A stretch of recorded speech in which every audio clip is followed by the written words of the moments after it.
Doctor ortho Ayurvedic oil and capsule, अब दर्द भी घुटने टेकेगा। सीएम धामी ने राज्य आंदोलनकारियों के लिए पेंशन में की बढ़ोतरी, पेंशन 6,000 से बढ़ाकर 7,000 की गई।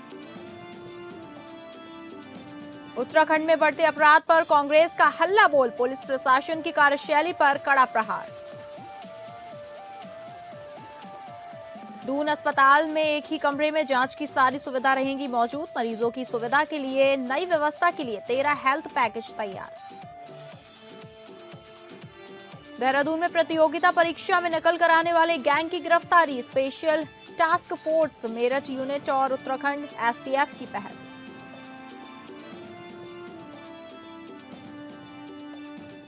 नमस्कार, आप सभी का स्वागत है उत्तराखंड बुलेटिन में और मैं हूं आपके साथ अंकिता सिंह। शुरुआत करेंगे बुलेटिन की, जहां उत्तराखंड के मुख्यमंत्री पुष्कर सिंह धामी ने राज्य आंदोलनकारियों के लिए पेंशन में बढ़ोतरी का निर्णय लिया है। इस फैसले के तहत राज्य आंदोलन में जेल गए या घायल हुए आंदोलनकारियों की पेंशन 6,000 से बढ़ाकर 7,000 कर दी गई है। अन्य राज्य आंदोलनकारियों की पेंशन 4500 से बढ़ाकर 5500 कर दी गई है। इसके अलावा राज्य आंदोलन के दौरान दिव्यांग होने वालों की पेंशन 20,000 से बढ़ाकर 30,000 प्रति माह कर दी गई है। वहीं शहीद आंदोलनकारियों के आश्रितों की पेंशन 3,000 से बढ़ाकर 5500 प्रति माह कर दी गई है। मुख्यमंत्री धामी ने कहा कि राज्य आंदोलनकारियों का त्याग और बलिदान सदैव स्मरणीय रहेगा। उन्होंने कहा कि राज्य सरकार आंदोलनकारियों और उनके परिवारों के सम्मान, सुरक्षा तथा सामाजिक आर्थिक सशक्तिकरण के लिए पूरी तरह प्रतिबद्ध है। इस निर्णय से हजारों आंदोलनकारियों और उनके परिवारों को प्रत्यक्ष लाभ मिलेगा। सीएम धामी ने कहा कि यह निर्णय राज्य आंदोलनकारियों के प्रति सरकार की कृतज्ञता का प्रतीक है।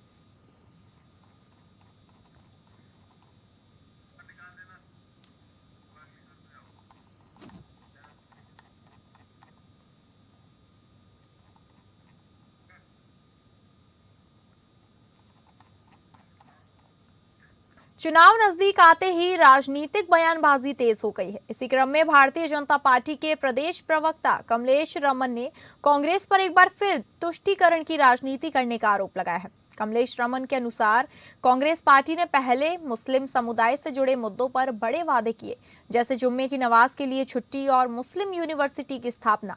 उनका कहना है कि अब कांग्रेस अपने ही वादों से पीछे हटती नजर आ रही है। उन्होंने आरोप लगाया है कि कांग्रेस ना तो अपने वादों पर कायम रहती है और ना ही मुस्लिम समाज के साथ स्थायी रूप से खड़ी रहती है। भाजपा प्रवक्ता ने कहा कि चुनाव के समय कांग्रेस विशेष समुदाय को लुभाने के लिए घोषणाएं करती है, लेकिन बाद में उन्हें पूरा नहीं करती। वहीं कांग्रेस की ओर से इन आरोपों पर भी अभी तक आधिकारिक प्रतिक्रिया सामने नहीं आई है।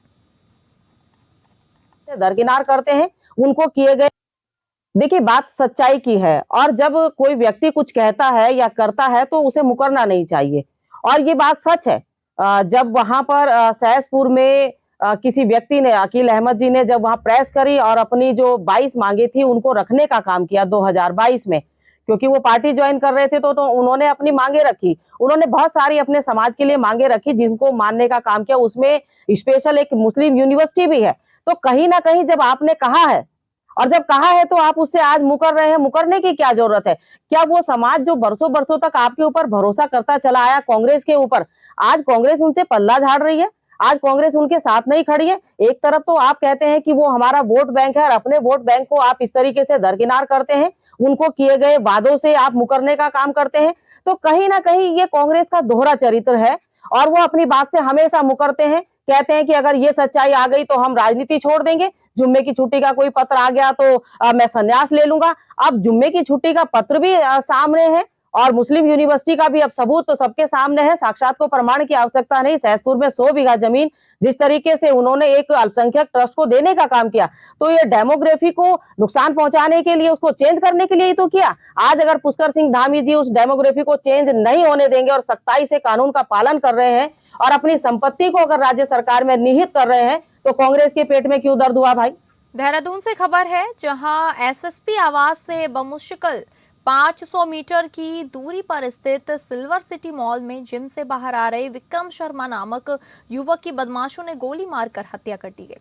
राजधानी देहरादून में अपराधियों के हौसले बुलंद नजर आ रहे हैं। राजपुर रोड स्थित सिल्वर सिटी मॉल के पास जिम से लौट रहे प्रॉपर्टी डीलर विक्रम शर्मा की 3 अज्ञात हमलावरों ने गोली मारकर हत्या कर दी। घटना के बाद क्षेत्र में दहशत का माहौल है। वहीं सूचना मिलते ही पुलिस प्रशासन मौके पर पहुंच गया और जांच भी शुरू कर दी। हमलावरों की तलाश के लिए आसपास के सीसीटीवी फुटेज खंगाले जा रहे हैं। एसएसपी देहरादून अजय सिंह खुद मौके पर मौजूद हैं और हर पहलू की जांच की जा रही है।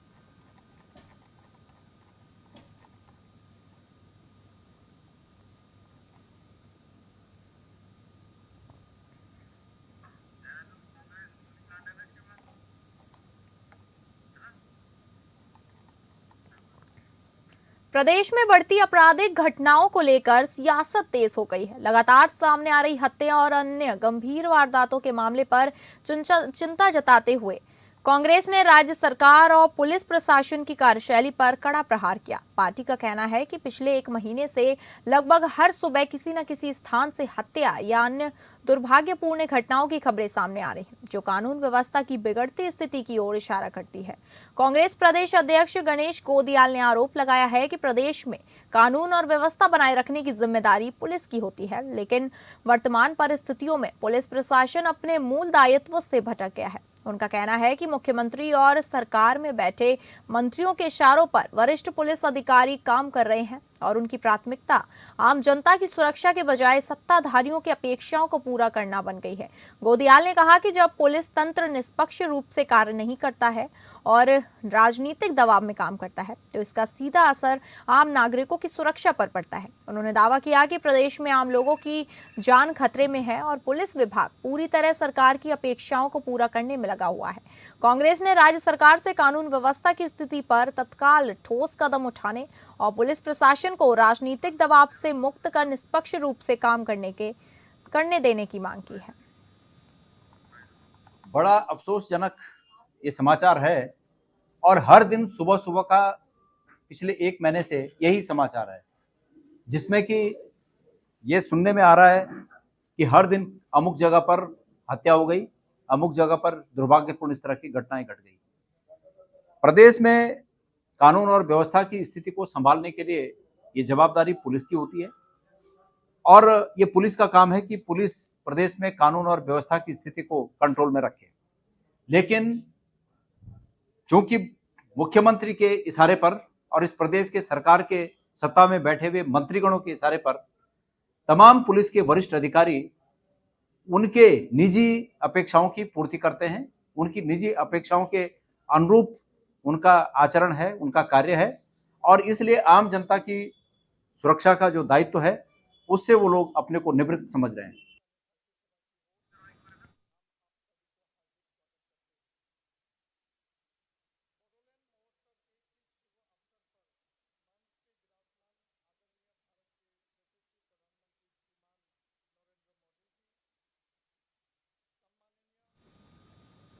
देहरादून में अपराध की घटनाएं बढ़ रही हैं। शहर के व्यस्त इलाकों में झारखंड के विक्रम शर्मा की गोली मारकर हत्या कर दी गई। जांच में पता चला कि विक्रम शर्मा पर 30 से अधिक हत्या के मुकदमे दर्ज हैं और वह पुलिस से अपनी आपराधिक पहचान छिपाकर देहरादून में रह रहा था। विक्रम शर्मा की असलियत सामने आने से सब हैरान है। अपराधी प्रवृत्ति के व्यक्ति का इस प्रकार लंबे समय से देहरादून में रहने पर पुलिस की लापरवाही भी बताई जा रही है। भाजपा विधायक विनोद चमोली ने प्रदेश की सुरक्षा व्यवस्था को लेकर गहरी चिंता जताई है। उन्होंने कहा कि उत्तराखंड में रह रहे अपराधी प्रवृत्ति के लोगों की जांच और जानकारी के लिए अभियान चलाने की आवश्यकता है। विनोद चमोली ने प्रदेश में चलाए जा रहे परिवार रजिस्टर अभियान का उदाहरण देते हुए बताया कि ऐसे अभियानों के चलाए जाने से अपराधियों की पहचान करने में सहायता मिलेगी। उन्होंने स्पष्ट कहा कि ऐसे अपराधियों पर कार्यवाही करने के लिए और अधिक सख्ती से कार्य करने की जरूरत है।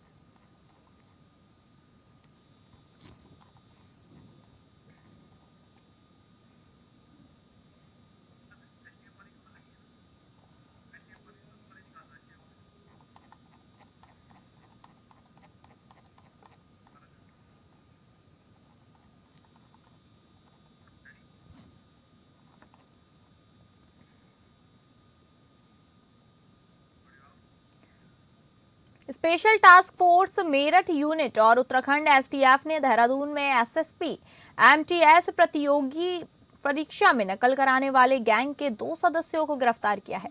गिरफ्तार किए गए आरोपियों में नीतीश कुमार और भास्कर नैथानी शामिल हैं। इन आरोपियों ने एड्यूकिटी कंपनी द्वारा आयोजित एसएसपी एमटीएस भर्ती परीक्षा में नकल कराने के लिए महादेव डिजिटल जोन देहरादून में मास्टर कंप्यूटर लगातार कंप्यूटर हैकिंग का इस्तेमाल किया था। पुलिस ने इनके पास से 4 मोबाइल फोन, 2 लैपटॉप और इंटरनेट राउटर बरामद किए हैं। वहीं पुलिस के अनुसार आरोपियों ने लॉन नेटवर्किंग से प्रॉक्सी सर्वर सेटअप द्वारा रिमोट एक्सेस के जरिए नकल कराई थी। आगे की कार्यवाही की जा रही है।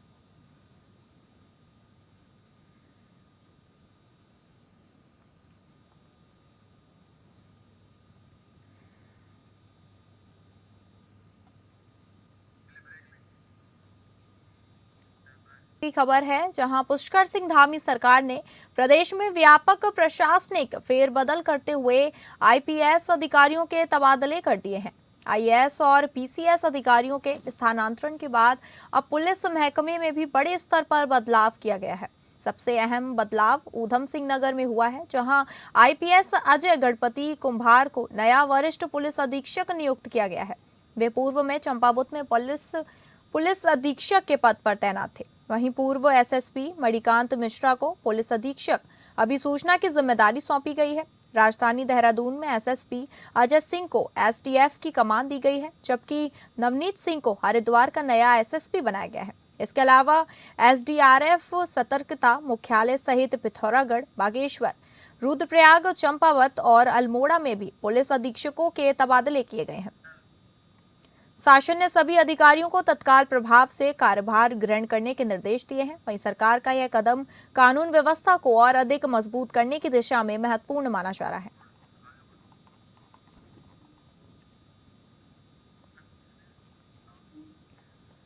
उत्तराखंड के बागेश्वर में जिला पंचायत कार्यालय की ऐतिहासिक विरासत को संजोने के लिए एक महत्वपूर्ण कदम उठाया गया है।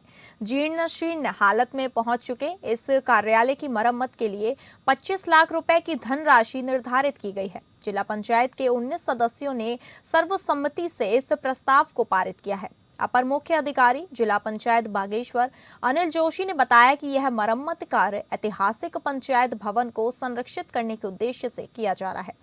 उन्होंने कहा कि कुछ विपक्षी दलों के जनप्रतिनिधि सोशल मीडिया पर भ्रामक पोस्ट डालकर विकास कार्यों में बाधा उत्पन्न करने का प्रयास कर रहे हैं। जोशी ने कहा कि पंचायत भवन की मरम्मत महात्मा गांधी की विरासत और उससे जुड़े ऐतिहासिक मूल्यों को ध्यान में रखते हुए की जा रही है। उन्होंने जनप्रतिनिधियों से अपील की कि यदि उन्हें कोई आपत्ति है तो वे सीधे जिला पंचायत कार्यालय में आकर अपनी बात रखें। वहीं जिला पंचायत प्रशासन का दावा है कि यह मरम्मत कार्य न केवल ऐतिहासिक धरोहर को सुरक्षित करेगा, बल्कि आने वाली पीढ़ियों के लिए भी पंचायत की विरासत को जीवित रखेगा।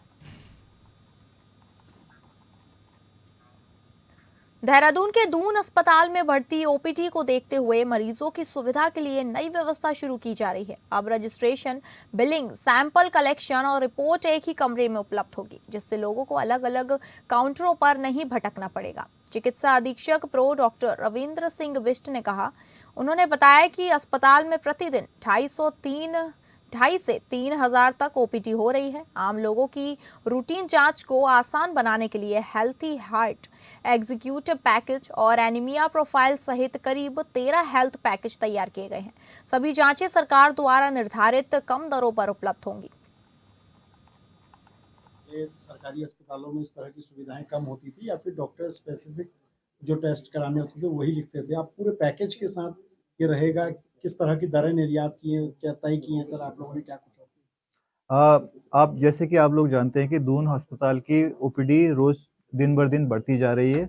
आज की तारीख में लगभग 2.5 से 3 हज़ार की दिन की ओपीडी हो गई। तो इसमें जो आम आदमी है जो अपनी जांचें करवाना चाहता है ये देखने के लिए कि वो फिट है कि नहीं है, तो उसके लिए बड़ी दिक्कत होती थी। तो उसके लिए माननीय मंत्री जी द्वारा हमें निर्देशित भी किया गया, जिसके क्रम में अब एक सिस्टम हम निकाल के आ रहे हैं कि एक कमरे में एक छत के अंडर उसकी जांचें, उसका रजिस्ट्रेशन, उसका बिलिंग और उसकी रिपोर्ट एक ही कमरे में मिल जाएगी। इसका बेसिक उद्देश्य ये है कि जो हमारे सिटीजन्स हैं जो फिट हैं और उनको लगता है कि रूटीन इन्वेस्टिगेशंस होनी चाहिए, तो उसके लिए हमने डिफरेंट पैकेजेस बना रहे हैं, जैसे हार्ट की, जैसे दिल की जांच करवानी है तो हेल्दी हार्ट पैकेज बना दिया, एक एग्जीक्यूटिव पैकेज बना दिया, एनीमिया प्रोफाइल बना दिया। तो अगर किसी को लगता है कि उसको ये जांचें करानी है तो उनके लिए हमने स्पेसिफिकली वो एक पैकेजेस डिफरेंट बना रहे हैं। लगभग 13 पैकेज अभी तक हम बना चुके हैं और उसको और इवेलुएट करके और पैकेज बनाएंगे। लगभग 6 महीने की देरी के बाद आखिरकार उत्तराखंड सचिवालय संघ के चुनाव होने की उम्मीद जाग गई है। सचिवालय संघ की मौजूदा कार्यकारिणी ने मुख्य सचिव को पत्र लिखकर चुनाव संपन्न कराने की मांग की है।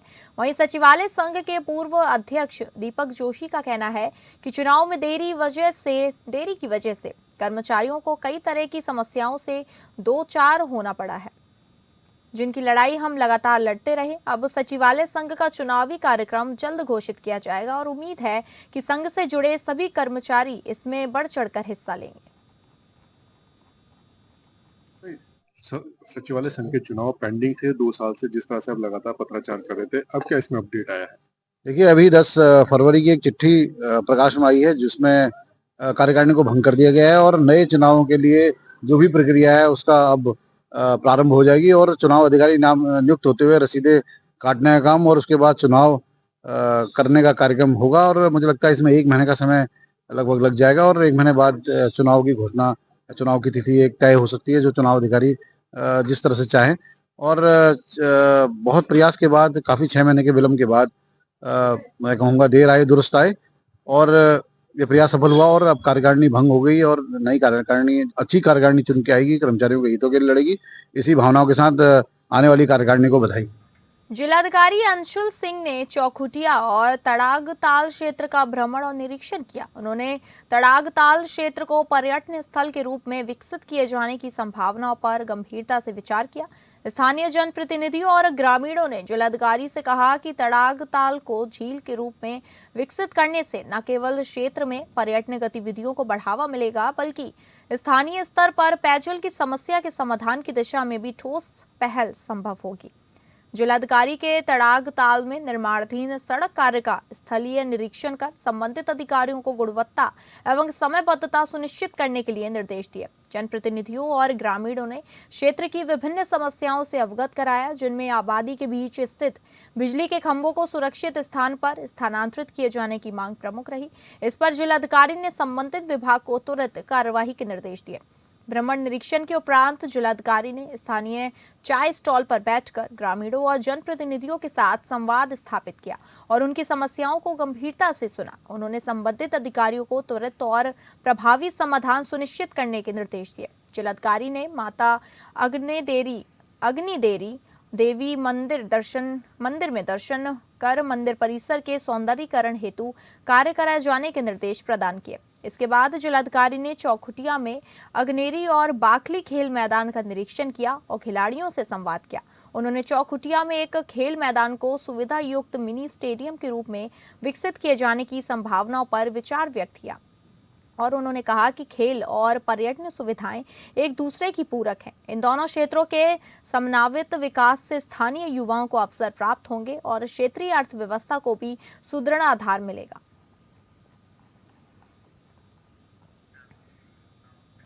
रुद्रप्रयाग के नए जिलाधिकारी विशाल मिश्रा ने कार्यभार संभाल लिया है।